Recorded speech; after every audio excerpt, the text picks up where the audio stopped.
In today's math lesson, we're going to look at the slope-intercept form specifically to graph an equation. First things first, remember that a slope-intercept form of an equation is y equals mx plus b, where m is the slope and b is the y-intercept. After you have identified from your equation what the slope and the y-intercept are, we then have to determine how to use them. We start with the y-intercept. So the y-intercept is where you begin, and you plot this point on the y-axis first. That is the first thing that we have to do when graphing a line. After you have plotted your y-intercept, the b, we need to look at the slope, m. So the slope is always a fraction of the rise over the run. If your slope is positive, then your line will be going upward. If your slope is negative, then your line will be going downward. But as we make that upward-downward movement, we also always move to the right. And we use our slope after you begin. So you have to move after you begin. Step 1 and step 2. Example 1. We are going to graph this line using the slope and y-intercept of y equaling 1/9 x minus 5. It might be a good idea just to write down the slope-intercept form of the equation right above the equation that you are needing to analyze, just so you can keep your parts clear and separate. Step 1, let's find your y-intercept, b. So according to your equation, we see that b is the constant term, the number that does not have a variable attached to it, that usually comes at the very end of your equation. In our equation, our y-intercept b is that of -5.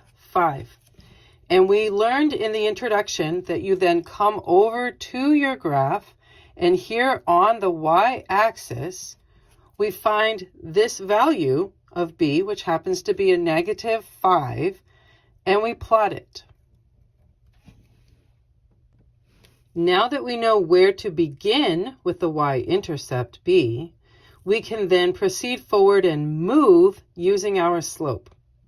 The slope that we have in this particular equation, in the m position, it is the coefficient of our variable x, is 1/9. Let's talk about how to use the slope for just a moment before we actually do it. Your slope might be positive or negative. If your slope is positive, you are going to move in an upward direction from your y-intercept. If your slope is negative, you are going to move in a downward direction from your y-intercept. But regardless as to whether or not your slope is positive or negative, you will always run to the right. Now that we have clarification on how our slope works, let's go and use it. So our slope is positive, which means that the rise of 1 will move upward and our run of 9 will run to the right. So we count that out from the y-intercept that we started with in step 1. So literally count it out. So we rise up 1 and then to the right. 1, 2, 3, 4, 5, 6, 7, 8, 9 units to put our second point. Now that we have both of our points placed onto the coordinate plane, you can use your handy-dandy ruler to connect them, and you have a beautiful straight line. And there you go. Example 2. We're going to graph this line using the slope and y-intercept where y equals -1/8 x minus 7. If you'll take a moment to just write out the y equals mx plus b equation, That'll help you to know the parts of your equation in case you're a little nervous. Let's start with step 1. Step 1 is always go and find b, your y-intercept, first. So our b, the constant term, which comes at the very end of the equation, is for us a -7. And we place that here on our y-axis down towards the bottom at -7, right there. Now that we know where to begin with b, let's go find out how to move with m. So our slope, y equals mx, our slope is the coefficient in front of our variable x. And for this particular example, it happens to be a -1/8. So we saw in the introduction and on the previous example, if your slope is negative, then we need to move downward, but still always run to the right. So our slope of -8 will move downward 1 unit and then to the 8. We'll move to the right 8 units. So here we are, starting at our y-intercept, we move down 1 unit and then to the right. 1, 2, 3, 4, 5, 6, 7, 8 units to the right. We finish this off by connecting our points with our handy dandy ruler, and there we have a nice clean straight line through our points. And there you go. Example 3. We're going to graph this line using the slope and the y-intercept where y equals 4x plus 5. As stated previously, it's just good practice to go ahead and write down the y equals mx plus b, especially as you are getting started learning how to graph and becoming more oriented with your equations. Step 1. B, where to begin the y-intercept. So b, our constant term here at the very end, happens to be a +5. So here on our y-axis, let's plot a +5. Now that we have begun, let's find out where to move. So our slope, here the coefficient of our x, happens to be a 4. Now we know that the slope is always a fraction. It's rise over run. And we don't have a fraction. If your slope is an integer, then all you have to do is put a 1 underneath of it to create the fraction, thus showing your rise and your run. How does that look? So I have an integer, a slope of 4. So literally, I put a 1 underneath of it, and now I have the fraction that I need. And as we learned earlier in the lesson, since my slope is positive, we are going to move upward and always run to the right. So from my y-intercept, let's do that. Let's move up 1, 2, 3, 4 units and to the right 1 unit.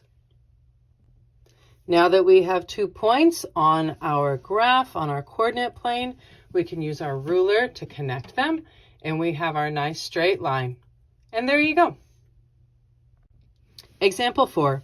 We're going to graph this line using the slope and the y-intercept where y equals -2/3 x plus 10.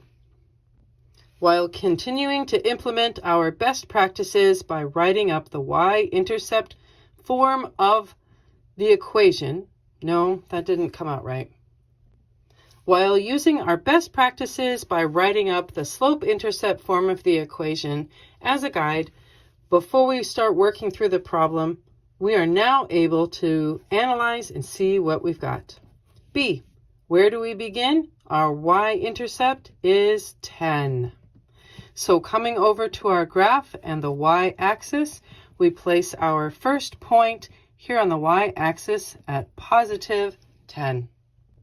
Now that we have begun, let's find out where to move. M, our slope, happens to be a -2/3.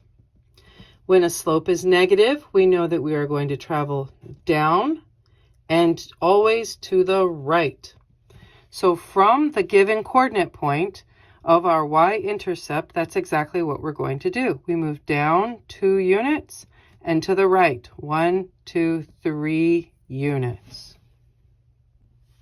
These 2 points allow us to use our ruler to connect and draw a nice clean straight line. And there you go.